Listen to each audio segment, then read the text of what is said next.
ఇదే కేసీఆర్ కేటీఆర్ కూడా అయ్యప్ప సొసైటీ దగ్గర చాలా కూల్చివేతలు కూడా జరపడం అనేది కూడా జరిగింది ఆ 2 సంవత్సరాలు కూడా. తర్వాత మొత్తానికి సైలెంట్ అయిపోయింది.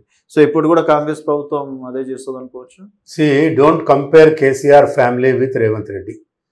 రేవంత్ రెడ్డి గారు ఏదో ఆయన చిత్తశుద్ధితో వెళ్తున్నట్టుగా ప్రజలు భావిస్తున్నారు, అందరూ భావిస్తున్నారు.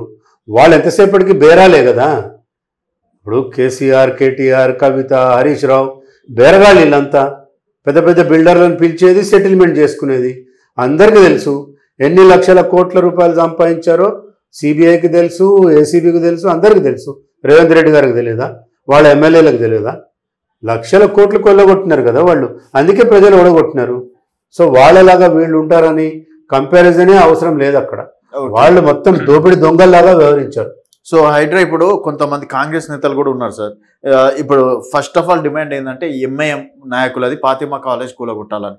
ఇప్పుడు అక్కడ సైడ్ కూలగొట్టకుండా ఉంటే బెండ్ అయినట్టే అనుకోవచ్చా? అన్ని పాసిబిలిటీస్ వాళ్ళు ఏదో నిన్న నోటీస్ ఇచ్చినట్టు చూసాం పేపర్లలో. కూలగొట్టకపోతే ఎందుకు కూలగొట్టలేదో ప్రజలకు సమాధానం ఇవ్వాలి ముఖ్యమంత్రి గారు.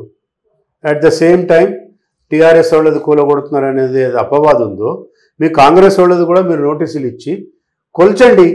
30 మీటర్స్ అబవ్ ఉందని ఆయన వివేక్ ఎవరో చెప్తా ఉన్నాడు. బఫర్ జోన్ 30 మీటర్స్ లెక్క ప్రకారం ఉండాలా. బియాండ్ 30 మీటర్స్ ఉంటే వదిలేయండి. 30 మీటర్స్ లోపల ఉంటే మీ కాంగ్రెస్ వాళ్ళది కూడా కూలగొట్టండి అని చెప్పి నేను కూడా డిమాండ్ చేస్తున్నా. అట్ ద సేమ్ టైం ఓవైసీది కూడా కూలగొట్టాల్సిందే ఖచ్చితంగా.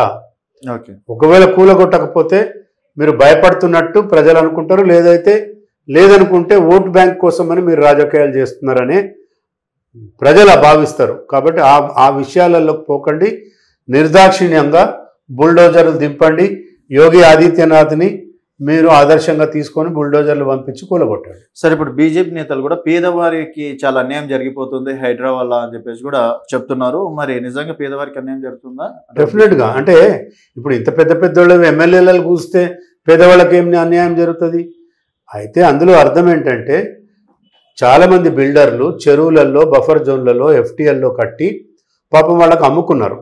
అటువంటి వాటి మీద కొంచెం లీనియంట్ వ్యూ చూడండి అని ఆ విధంగా చెప్పడం జరిగింది. నేను కూడా కోరుకుంటున్నా, బీద వాళ్ళని, గరీబ్ వాళ్ళని, మిడిల్ క్లాస్ వాళ్ళని, లోయర్ మిడిల్ క్లాస్ వాళ్ళని మీరు మోసం చేసిన వ్యక్తిని పట్టుకోండి ముందు. ఆ బిల్డర్ వాడెవడు మై హోమ్స్ వాడు, తర్వాత రామేశ్వరరావు, తర్వాత రాజ్ పుష్ప వెంకటరామరెడ్డి ఎమ్మెల్సీ, మెగా కృష్ణారెడ్డి, ఇటువంటి దొంగలను, పెద్ద దొంగలను పట్టుకోండి. ఎందుకు మీరు చెరువులో వెంచర్లు చేసి బిల్డింగులు కట్టి అమ్మారు? వాళ్ళకి నష్టపరిహారం ఇప్పియండి కొన్న వాళ్ళందరికీ, బీద వాళ్ళకి. అప్పుడు చేస్తే నువ్వు రాబిన్ హుడ్ అని పేరు వస్తుంది రేవంత్ రెడ్డి గారికి.